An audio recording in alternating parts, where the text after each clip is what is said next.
Welcome to JK creative thoughts channel. ఈరోజు మనము ఎల్లిపాయలతో పచ్చి పులుసు ఏ విధంగా చేద్దామో చూద్దాము.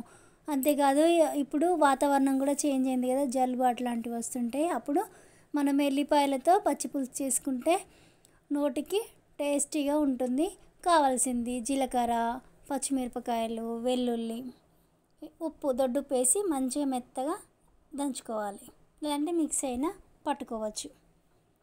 తర్వాత చింతపండు నానేసి పులుసు తీసి పెట్టుకోవాలి. మనకి ఎంత అంటే అంత సైజు పులుసు తీసుకొని పక్కన పెట్టుకొని అందులో ఉల్లిపాయలు, కొత్తిమీర కూడా వేసుకోవాలి. కొంచెం దొడ్డుపు కలిపేసి వేయాలి, ఇట్లా పిసుక్కుంటూ వేయాలి. ఆ తర్వాత కడాయి పెట్టుకొని నూనె వేసి వేడి చేసిన తర్వాత జీలకర్ర ఆవాలు వేసుకుంటే వేసుకోవచ్చు, లేదంటే లేదు, మన ఇష్టం అది. ఎందుకంటే ఆల్రెడీ మనం జీలకర్ర వేసినాం కదా దంచేటప్పుడు.